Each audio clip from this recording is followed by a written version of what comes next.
I had an instructor in my undergrad, and I loved her because she gave lectures, but at the beginning she would write everything down, all the key words that we should pay attention to.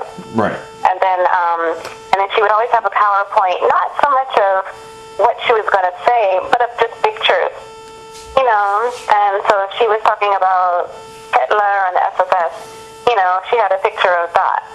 Or, if she was mentioning a country going to war, she had the pictures of, the countries and she said, you see here, it's not here on the map, but, you have mountains and by the way, it's, their winter, how do you think that they feel? But she's always asking lots of questions in the midst of it, making sure that you're paying attention, but also seeing if you can predict, maybe what the problems that might arouse if it is, discussing a war.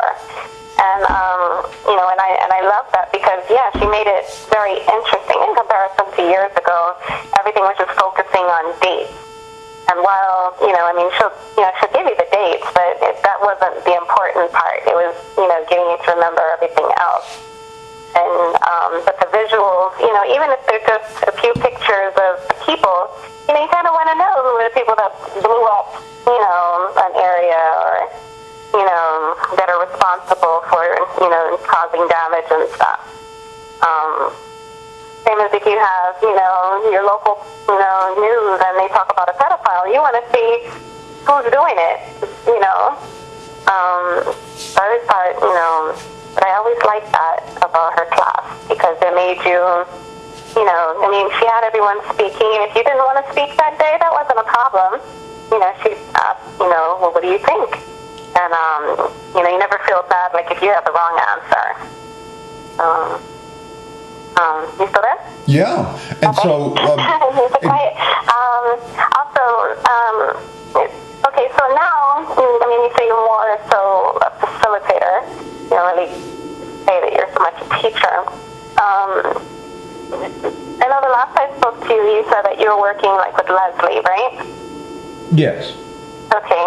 And so you're not working in the school system anymore? Just not as a teacher? Well, no, when I say that I'm, often teachers have to have multiple teaching gigs. For example, depending on the time of year, I teach over at Broward College. Depending on the time of year, it's summertime, so there's lots of English language students from Europe in the area. So I try to find jobs in those kind of schools. During the school year, it might be math teacher that they need. So I'm over at a high school. So teachers frequently shift around depending on the season. So I'm in a charter school. I'm on a leave of absence because, well, it's sort of summer school. So because of there isn't a year-round calendar, teachers go off and look for other kinds of work. I know some who go and do bartending jobs. I choose to do this substitute teaching at language schools because it's very engaging. You just don't know what's going to be walking through the classroom each week. And So in like 5 to 10 years, do you see yourself doing the same thing, or I think I remember you saying something about a school abroad or something. Oh, well, I'm always interested in what often happens around teachers, the students from Europe, South America, and Asia is that they will notice this project-based learning, this focus on the individual learner, the individual education plans, and they'll say, wow, we don't do this back in our school.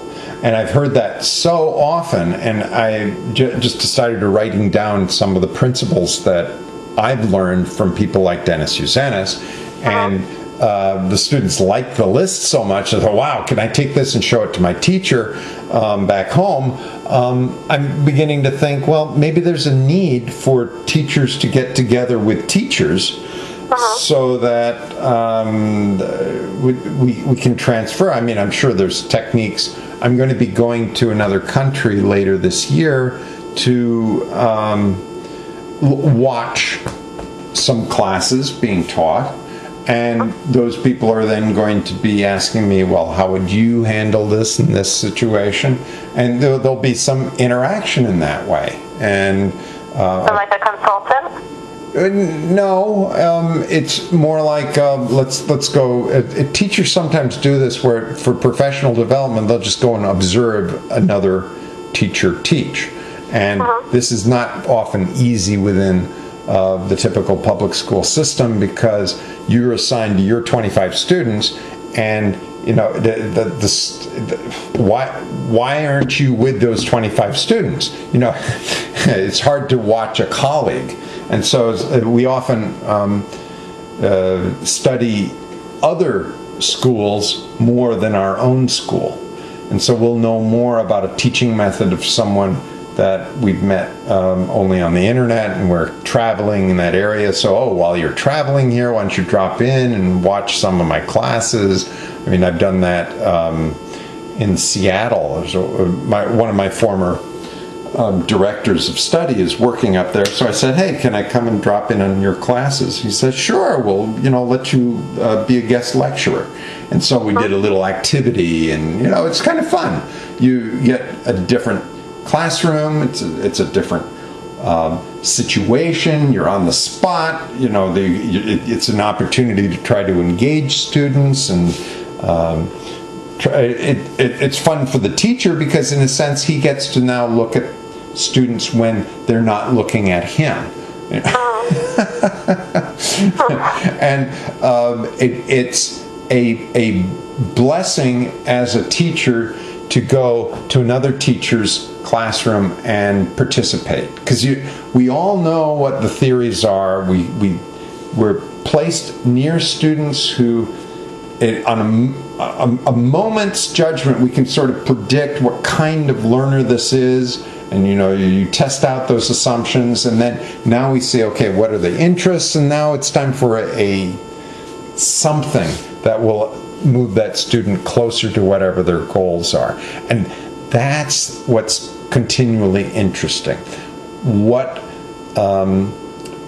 is the thing that I can ask in the next sentence that will stimulate the student to get closer to lighting a fire? I'm not trying to be a source of information. I'm not trying to fill a bucket. What I'm trying to do is light that fire, remove some sort of impediment in their heads, so they finally realize, hey, I can fly. Yeah, you can, right? Let me see.